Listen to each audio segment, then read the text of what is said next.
about peace? We who believe in peace cannot rest.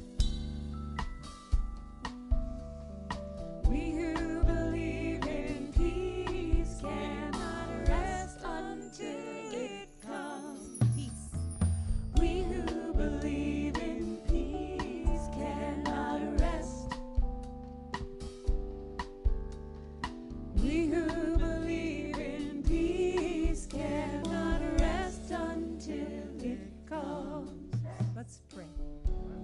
And so we do open our minds and hearts and awareness to our opening statement. So let's affirm it together. There is but one presence and one power in my life and in the universe, God the good, omnipotence. All right. From that prayer, we'll lift up our heads and look around to each other and say hi this morning. We'll greet each other more later, but we're going to sing We Who Believe in Unity. And there's some value in singing We Who Believe in Unity to actual members of Unity. Get it? You right? It's cool. Let's try it. 1, 2, 3, 4. We who believe in unity cannot rest. We who believe in unity cannot rest until it comes. Unity. We who believe in unity cannot rest. Oh. We who believe in unity cannot rest until it comes. Now we say Spirit. We who believe in spirit cannot rest. And then it ends a little bit differently this time. We who believe in spirit cannot rest until it rises. We who believe in spirit cannot rest. Oh no. We who believe in spirit cannot rest until it rises. We who believe spirit cannot rest.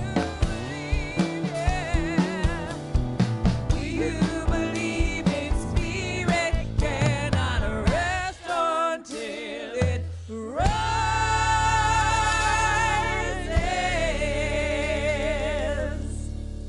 Brilliant. Well done. Please be seated. Good morning. And welcome to Seattle Unity, both in-house and at home. If you're watching from home, please type in where you're watching from in the chat box, as well as your name, as well as any prayer requests. And those of us who have prayer requests in the room, the prayer box is out in the lobby. So let's turn to our vision statement together. We are an accessible and inclusive spiritual sanctuary for all ages and stages of life. We offer spiritual practices and a community that honors diversity and encourages self-empowerment. We co-create a world that works for all. Can I get an amen? Amen. All right. So I want to welcome Louise Carnahan is with us from Oregon. Yay. Do we have anybody else who's with us for the first time and or visiting from out of town? Raise your hand if so. Where are you from? Jacksonville, Florida. Welcome and thank you for being with us. Anybody else? I'm visiting you. I used to visit all the time, but I'm here now from Puerto Vallarta, Mexico. Mexico. You hear that? You're all get her number. You're welcome to come visit. So a couple of announcements. I'm leading an Astrodrama workshop this Saturday from 10 to 3. You have to pre-register if you want to attend. And basically, we embody the archetypes of the planets and the signs, and we look at your individual chart and go, okay, so how does all this mesh together, and what does it mean? And we have costumes, and we act it out. So you get to be your inner actor and come. Diane is going to be teaching a prayer class coming up in this month as well, so keep your eyes open for that. And for any other things that you need, it's all on the website. So for those of you at home, our question and our chat prompt today is, have you ever experienced a healing that changed your life? So For those of you at home, you can type that in. All right, those of us in the room, let's all stand and greet one another.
Stay standing as you are able. We're going to do another one that sort of moves our bodies around a little bit.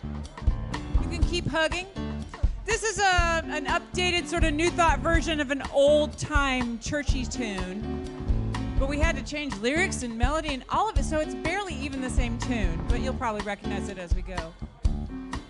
We got the whole... No.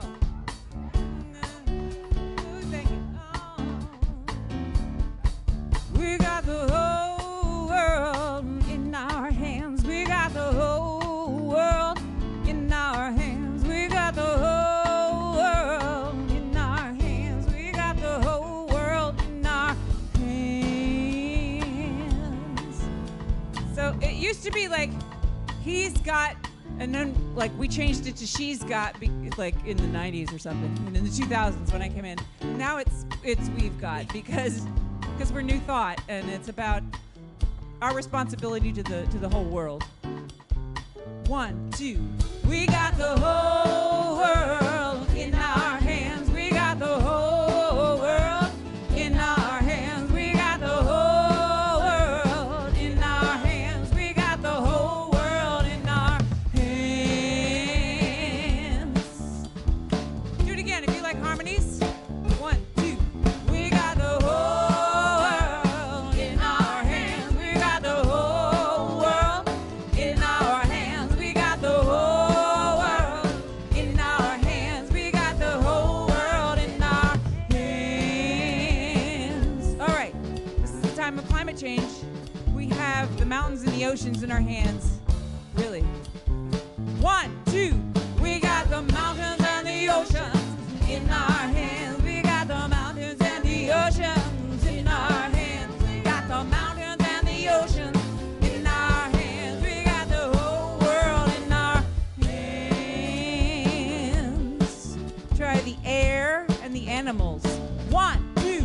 We got the air and the animals in our hands. We got the air and the animals in our hands. We got the air and the animals in our hands. We got the whole world in our hands. War and peace. We got a war and peace in our hands. We got a war and peace in our hands. We got a war and peace in our hands. We got the whole world in our hands. Now let's do today and tomorrow. It's 30 generations. 1, 2.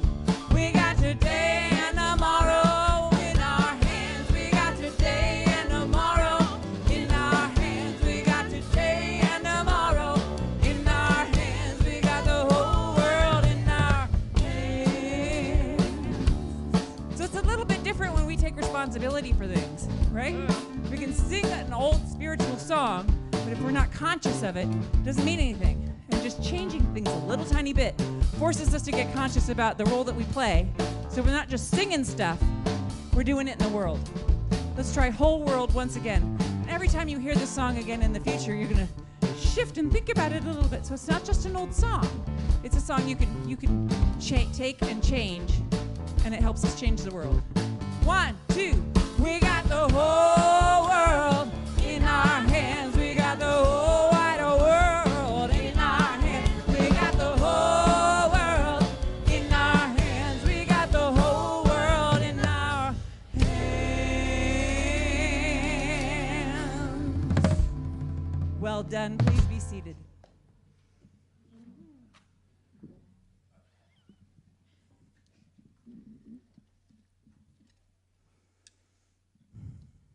That whole section of our service is about motion and waking up and being alive, having the breath move, getting the blood move. In this next section of the service, it's a little bit more contemplative, and there's a meditation in the middle of it. Today, we're lucky enough to have the fabulous Andrea Carino giving us a sound bath meditation during that time. After the service today, I'll talk more about that later. We're going to have a sacred scents, like smells, sacred smells session in the meditation hall. I'll say more about that later. But one of the things we can do in this room that we can't do in a place that's got like lots of incense around is this is a neutral smell room, relatively. But what that allows us to do is use our imagination. That's a very new thought way of thinking about it too. So if I were to ask you a question like, what is a sacred scent to you? You'd have your own answer and it wouldn't be the same. So Nancy's is not the same as Faith's. They wouldn't be the same. So when we get into that section, I encourage you to imagine the smell that you think of as sacred. But our first step in comes as a reading from the fabulous Diane Gasol.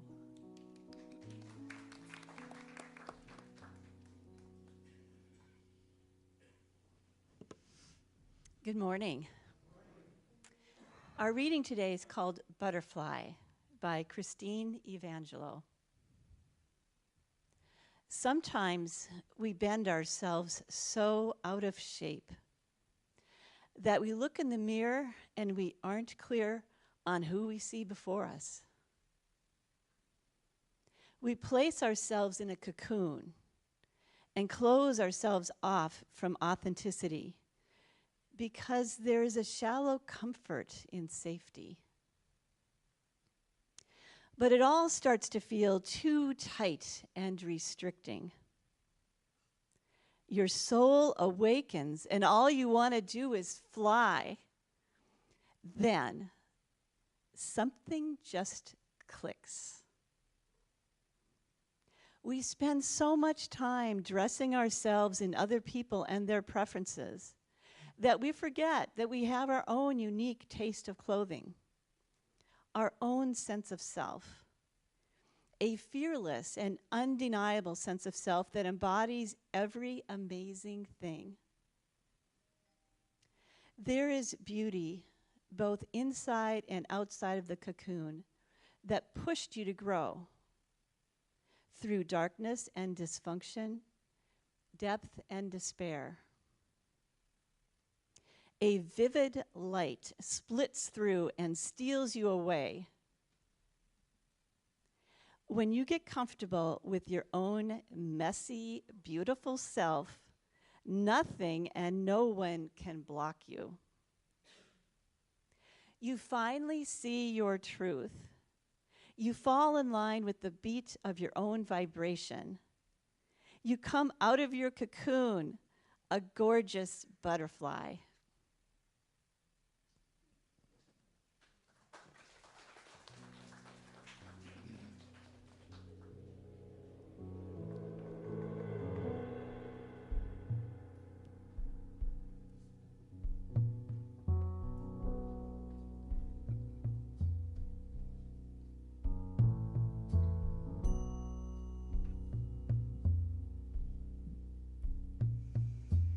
Oh,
saw a mountain over there, and I thought, hey, I'd like to taste the air of the wildflowers, of the rocks, of the grass way at the top. And I thought, hey, I'd like to stand up there.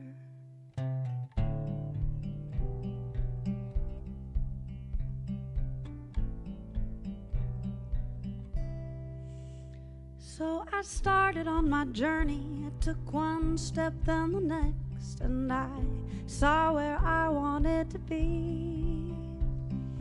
I was headed west, always for the next best, so I stopped a while under the trees.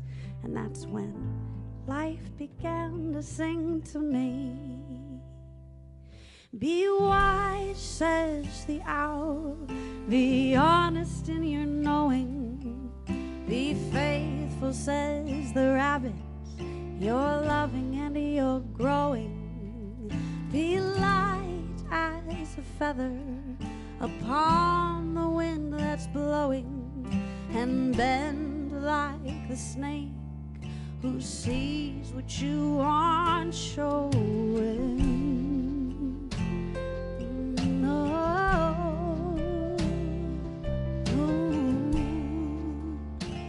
What aren't you showing?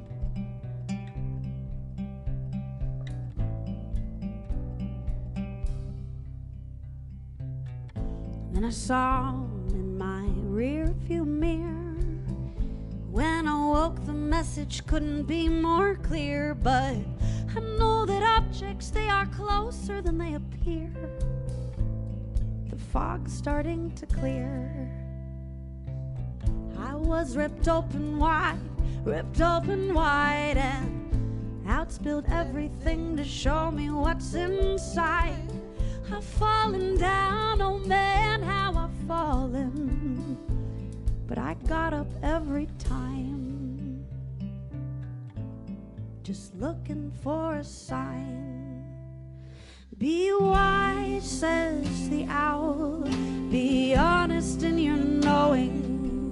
Be faithful, says the rabbit, you're loving and you're growing. Be light as a feather upon the wind that's blowing, and bend like the snake who sees what you aren't showing. Oh, oh, oh, oh, what aren't you showing? So how about a song for one more time around the sun? I've come so far on a journey just begun. I've taken down my no trespassing sign and learned that all good things worth having, they take time and patience, love and care and freedom and trust in the design. But most of all, that it's okay to not be fine. Oh, oh, oh, it's okay to not be fine.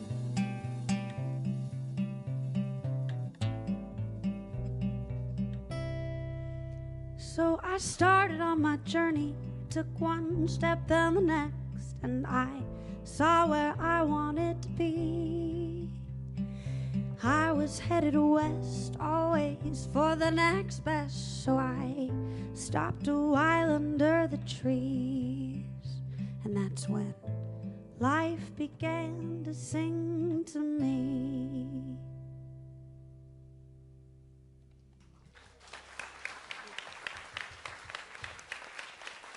Savannah Woods.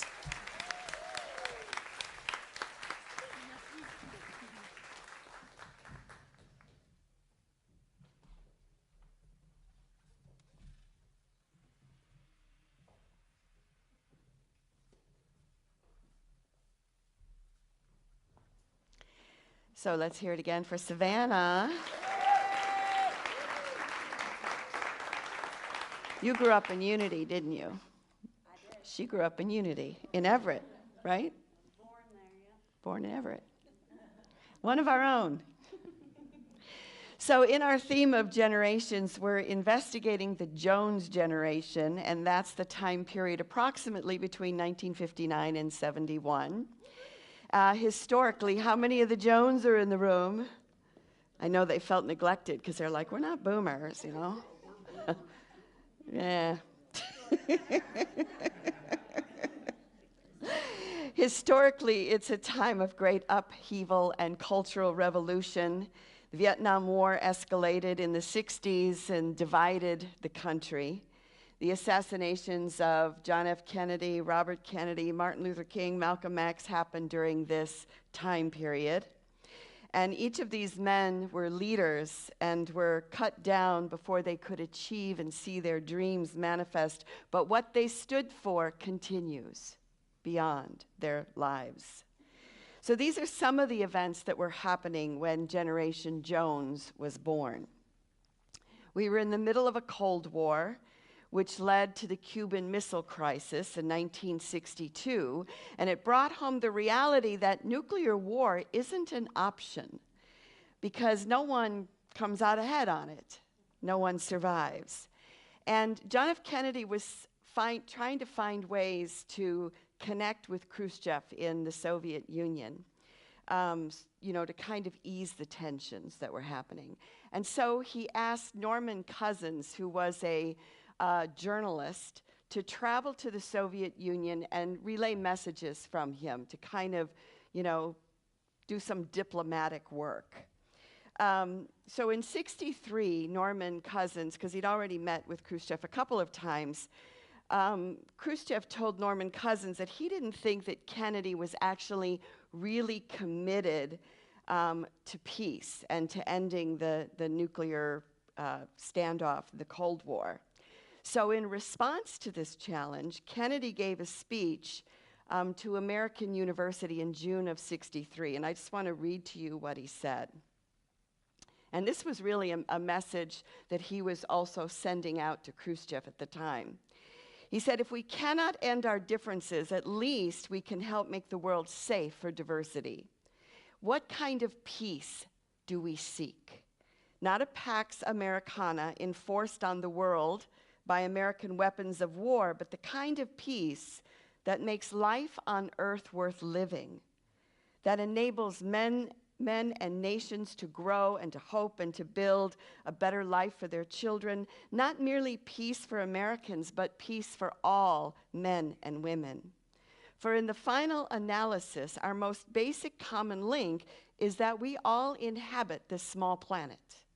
We all breathe the same air, we all cherish our children's future, and we are all mortal. So the limited Test Ban Treaty was signed on August 5th, 1963. And so these leaders realized that we're one, and that we can't destroy one without destroying ourselves, that we cannot help one without helping ourselves. So we can see during this time period that there's this awareness that's happening of oneness, that there's awareness of happiness, happening of a holistic idea, that it's not about the other, it's about us, it's about we.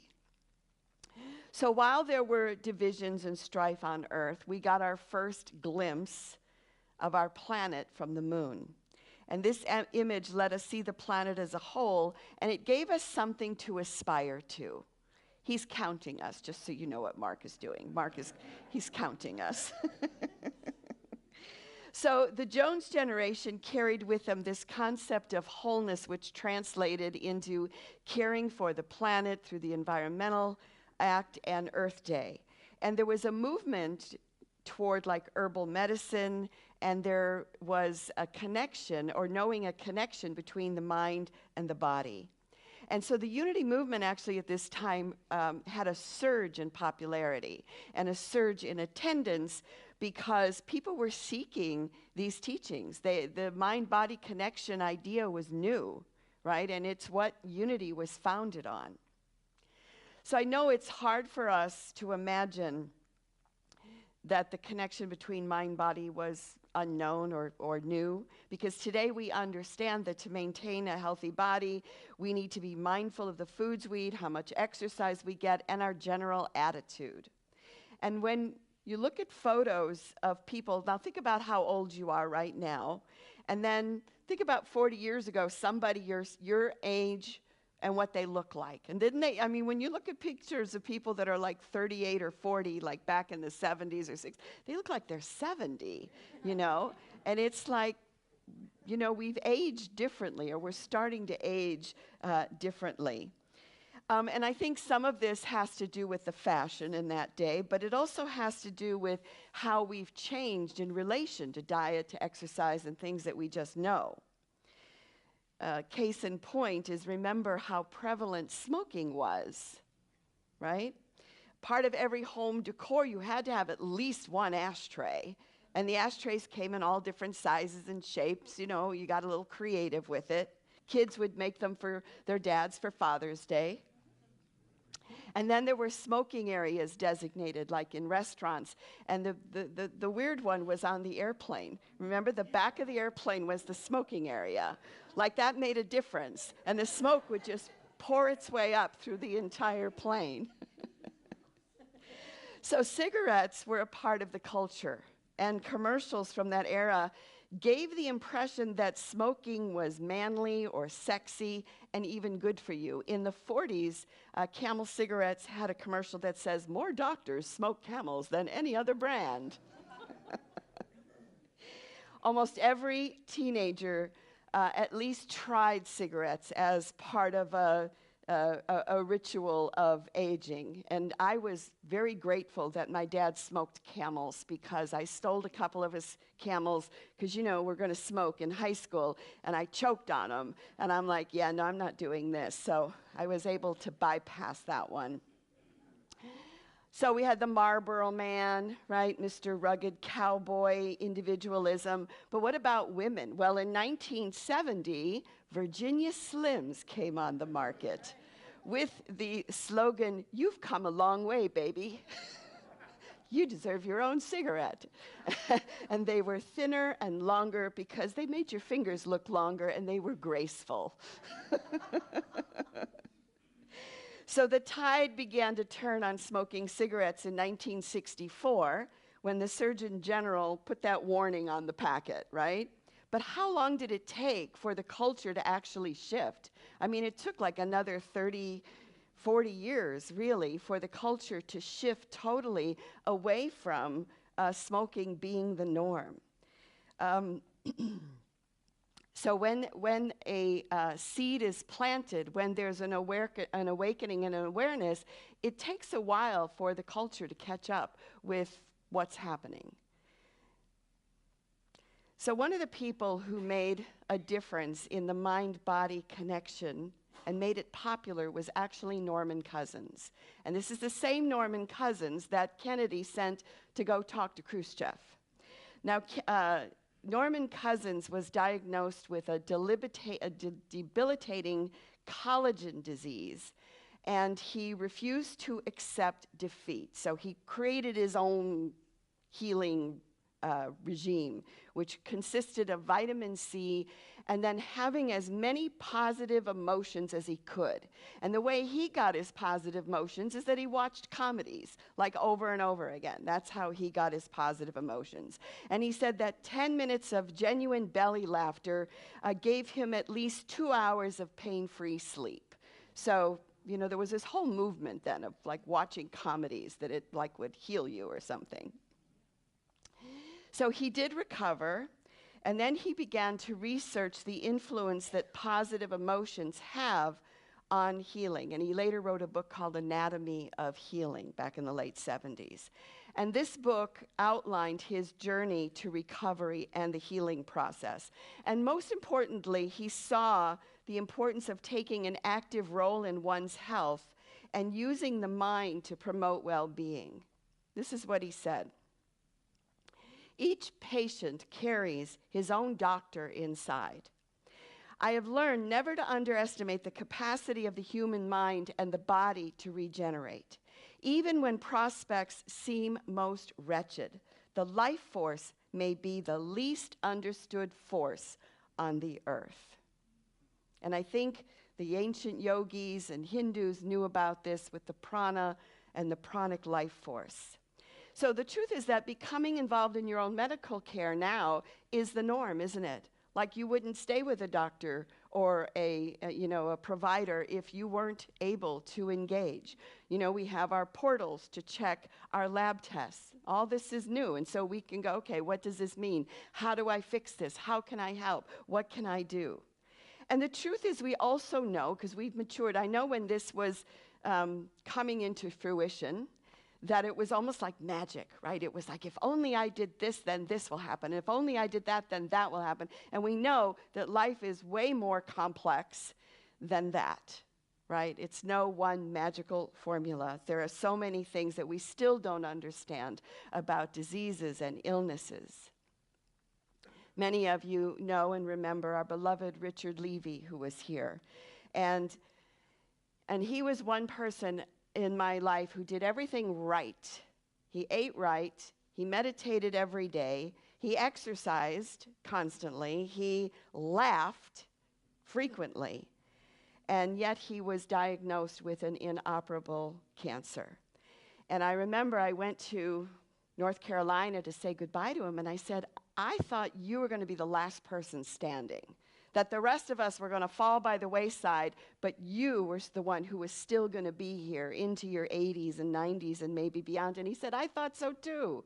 So there are no one right answer for all of us. It's an individual process, it's an individual path, and we each have to look at what that is ourselves, because we're each on the path of discovering. And what I've learned is it's not so much what happens to us as how we respond to it, as how we learn from it, as how we deal with that. And I know that Richard held his center until the very end.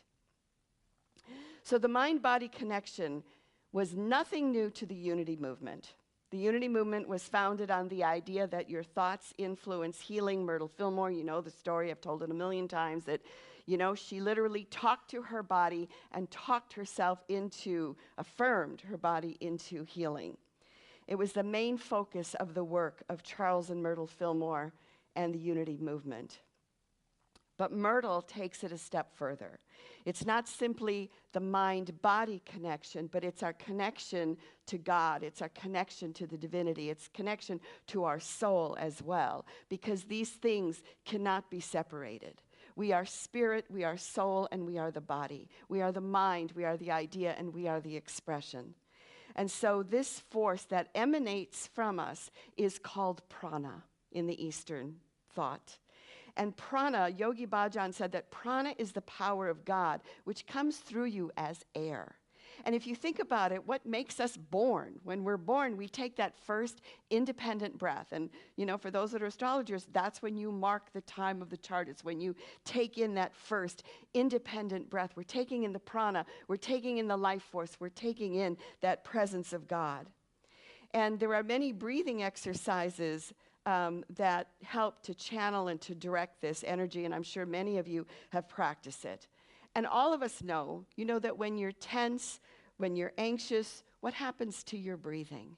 It's shallow, right? We breathe from here, or maybe we even forget to breathe, It would be interesting to count how many breaths we take when we are stressed and feeling anxious.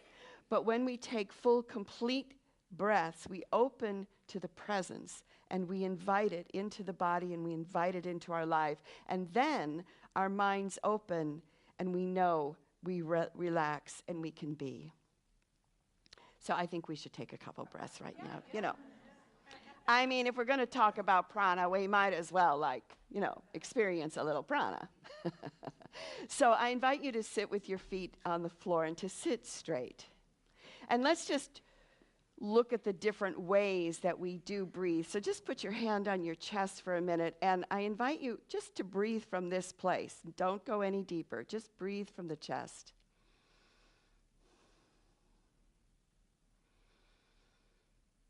And so you may notice that your breath is shallow.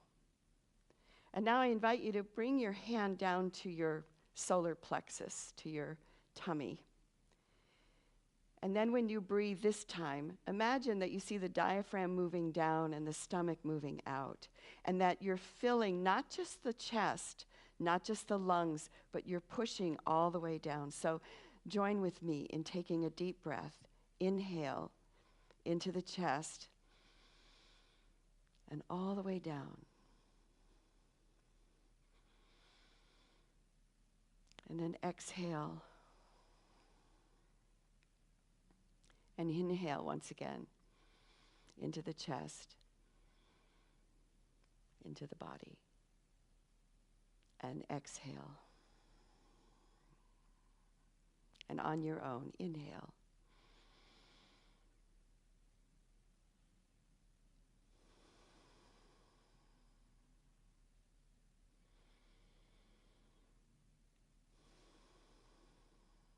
And then just notice. Just notice the difference. Notice how you feel. And then coming back. So one of the things that we have that we're so fortunate about in this time that we live in is we have access to all these teachings. We don't have to do them. We don't have to practice them, but we have access to this wisdom that we can use to enlighten our lives and enlighten the world. Myrtle Fillmore said, "Look at that wonderful body temple. It is precious to you. Begin to see that the body is the instrument of the soul, which enables you to carry out God's plan in the earth. You have everything you need to enable you to do the many things you came in this world to do. But you need to let the Spirit of God take hold of your soul and set it to doing its perfect work in the body." And this is where Myrtle and Unity shifts a little from just the mind-body connection, because they're calling in spirit, they're calling in God, they're calling in the mind idea expression, the spirit, soul, body. She said, look at your limbs. Look at your feet. God has created them to enable you to walk on the earth and to move about freely and to do that which gives you practical knowledge of the laws of governing life on this plane. So there's a bigger reason for having these legs and these arms. Make up your mind that you are going to see God everywhere, and you will begin to discern the God qualities expressing in everyone and everything, however imperfectly. I think this is what Kennedy and Khrushchev saw. They might not have put it in these spiritual terms, but they saw that everyone and everything is that presence, that light, that spirit, and that soul. So we're on this planet to love, to serve, and to bring good in the world. This Monday is Labor Day, which honors the efforts of labor unions who fought for workers' rights and improved working conditions. So again, if we go back to this era, we go back, the 60s saw great strides in the labor movement. In 60, the United Farm Workers was founded by Cesar Chavez and Dolores Huerta. In 62, Kennedy granted federal employees the right to collective bargaining, which opened the door for other organizations to do the same. In 63, the Equal Pay Act was signed into law, which prohibited wage discrimination based on sex, and this was a major victory for women in the labor movement. In 64, the Civil Rights Act was passed, prohibiting discrimination in employment on the basis of race, color, religion, sex, or national origin. So we see these strides, these seeds that were planted in consciousness during then. And we're kind of going through another change in this time period. How we work and how we serve is being redefined since the pandemic, right? I mean, working remotely was like unheard of, and now it's kind of can be a part of the deal. So this week we celebrate also the service to the world. So the Jones generation was shaped by a tumultuous era of cultural revolution, of global tension. But from conflict and division, they embraced a vision of wholeness and interconnectedness. This time period fostered a legacy of environmental consciousness, of holistic well-being, and active participation in our own health care. And their efforts and the efforts that we did and were awakened during that time period paved the way for a more harmonious and awakened society. We are getting there. We may not think so, but we're getting there. So right now, we're called to continue their pursuit, a place where the world is at peace, where there's understanding and compassion. And may we allow their example to inspire us to champion social justice, environmental stewardship, and the recognition of our shared humanity. Because when we embrace the lessons of the past, then we can carry the torch of progress in the future, and we can create a future that honors their legacy, but also fulfills a promise of a better world. And each one of us is a part of that. Each one is the living expression of that as we align with that spirit, soul, body, expressing through each one of us. Happy Labor Day.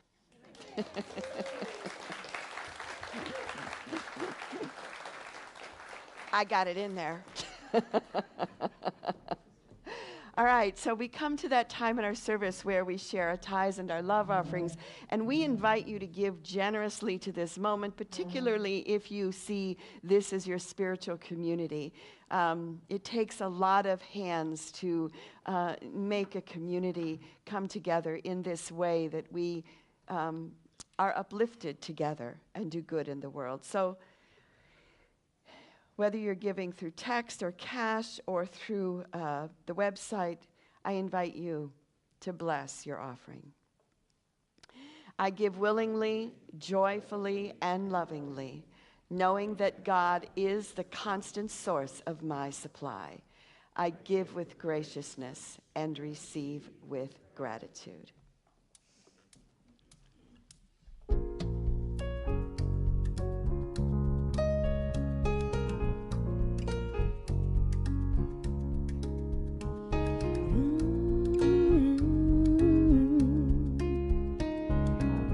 Song by Bon Iver. Come on, skinny love, what happened here? Pour a little salt we would never hear. My, my, my, my, my, my, my, my. Staring at the sink of blood and crushed veneer. Tell my love to wreck it all. Cut out all the roads, let me fall.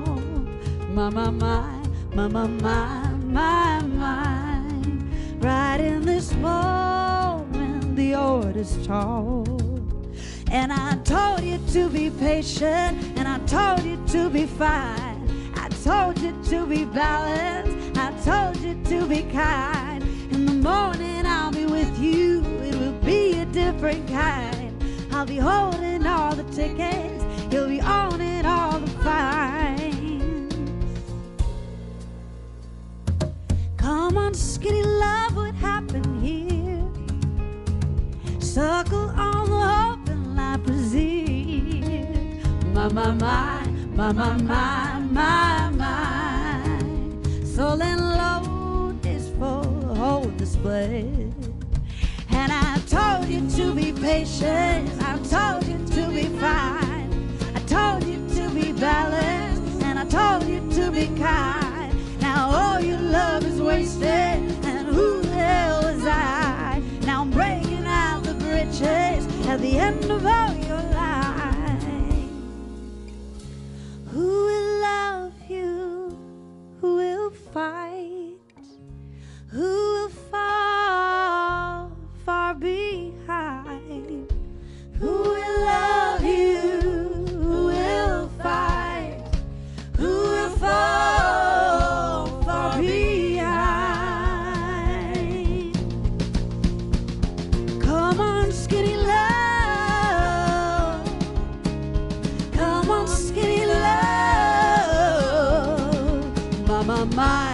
my, my, my, my, my, my, my, my, my, my,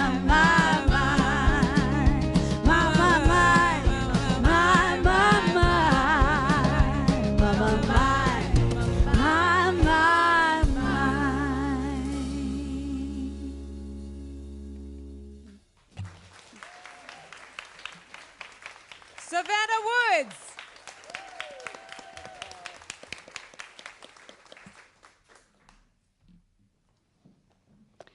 So Lewis is our chaplain today. If you want to come on up and join with me.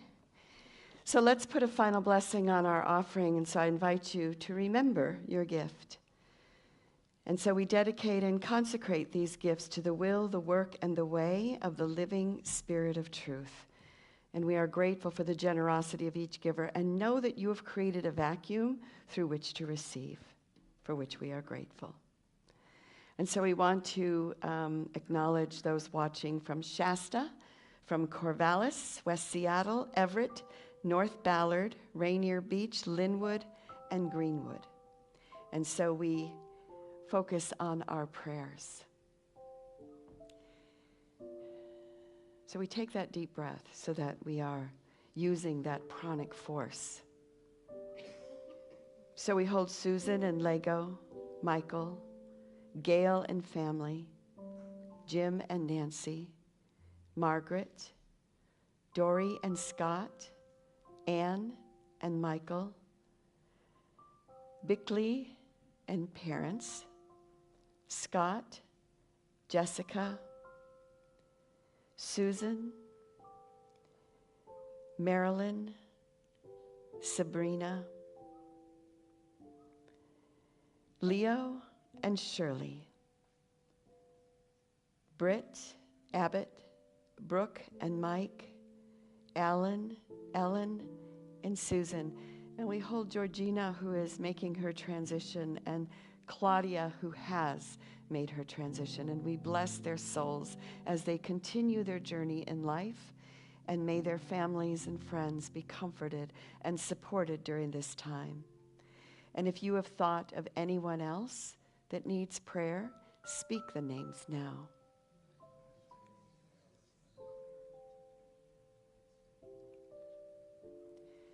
And so we affirm our prayer for protection. The light of God surrounds us. I am light. The love of God enfolds us. I am love. The power of God protects us. I am power. The presence of God watches over us. I am presence. Wherever we are, God is, and all is well. That's the truth. Let's sing a closing song together. I'm going to ask you to stand again as you were able. Hold hands if you want to. It's okay to say no. If you're like, I got the plague today, maybe don't touch me. That's okay to say no. And a reminder, at 11:30 we'll be doing the Sacred Smells down here in the meditation hall. But today is also a great day to sign up for that Astro Drama. Those of you who don't know, Reverend Karen is a very, very well-known and extremely experienced authority in astrology and astrology work. She goes all over. She won't brag. She's very unbraggy, especially for a senior minister. Lord, it's amazing. But she's actually traveled the world, and she goes every year to learn from a new master. And this Astrodrama workshop, those of you who have taken it know it's fabulous. So if you have any interest in astrology, you don't have to believe in everything literally to really enjoy it. She's not going to be here forever. She's going to retire next year. So get these things going. She is. It's the truth. She's retiring next year. So do not miss these opportunities to sign up for extraordinary experiences with extraordinary people while they are still here for 30 years, right? It happens. All right. We're going to sing We Let the Love Wash Over Us. And then we let it be.